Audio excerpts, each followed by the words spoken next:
up in world football, can anyone wrestle power away from Sepp Blatter? We hear from the FIFA presidential candidate, Prince Ali of Jordan. The former Sweden international, Rade Prica, talks to us about playing football during a war. The Chelsea youth player, Jeremy... I'm going to check the different frequencies of the BBC World Service. Right now, they're on 12095, 11810, and 9915. So we're going to check all three frequencies. 9915. Negotiate the terms of British membership to be followed by a referendum on the issue, probably in 2017, was a key election campaign promise of Mr Cameron's Conservative Party. The President of the European Commission... This is from Ascension Islands in the South Atlantic Ocean, so it's quite far. It's one of the great transmitters of the BBC. Negotiable. Mr Cameron promised to govern in the interests of the whole United Kingdom. On the subject of Scotland, where the pro-independent Scottish Nationalist Party won an outstanding victory, Mr Cameron said he would give the Parliament in Edinburgh the strongest devolved government anywhere in the world.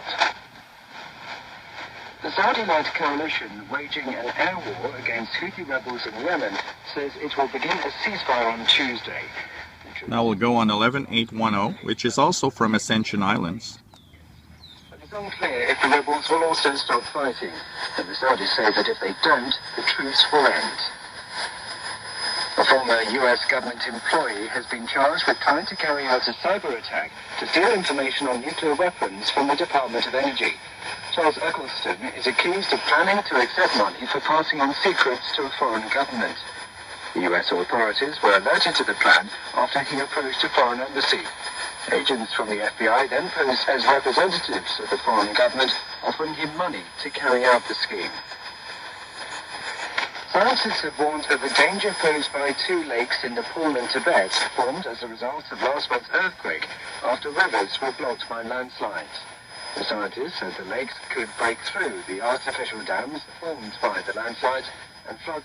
And finally, let's try 12095, also from Ascension Islands. Hello and welcome to World Football on the BBC World Service. I'm Alan Green. Coming up, the difficulties of being a professional footballer if you're playing in a war zone. My wife, she got nervous, went to the shelter and take the kids with her. It's a funny thing, but it's not funny. Of course, if the sirens, it's a serious thing and you need to take it seriously, but me personally, I was never afraid. We spent time with the star player of Chelsea's next generation, the 18-year-old Jeremy Boga. I would like to achieve big things, big trophies, Premier League, Champions League, and then hopefully World Cup. Yeah, that's the goal. Well, that's the dream. And as Inter Milan retire the number 4 shirt, we look back at the career of the man they named the Tractor, Javier Zanetti. He didn't come up from a well-off family at all, quite the opposite. His dad was a bricklayer, and actually, Zanetti. It's interesting to note when, there's no noise. You can see that all three frequencies come in really well from the BBC World Service on all three, 9915, 11810, and 12095 here in North America.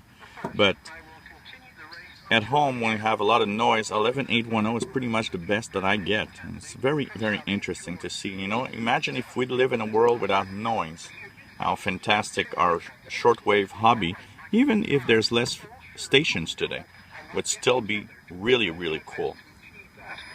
So will 3 become 1? Will 2 of the candidates pull out and give their backing to the remaining challenger? And is that the best way to try to defeat Sepp Blatter? The president of the Romanian Football Federation, Razvan Boranu, admits the vote will be split if they all stand. He also has no doubt as to who should win the election. We, the country, we believe that Michael van Praag must become the next FIFA president. I don't want to say that FIFA was wrong-led in this period of time, but we need to change, to reform, to modernize, and to accept that we have to go on other road. I don't know anything regarding the strategy of the competitors in these elections, but for sure the votes, the UEFA votes will be divided, which could be a problem. So, to avoid that problem, it seems wholly credible that the three candidates, all of whom one way or another are backed by Europe, will fall in line behind one challenger. Earlier this week, on the shores of the Dead Sea, Prince Ali of Jordan sat down with world football's Manny Jasmi to discuss his campaign to be the next FIFA president.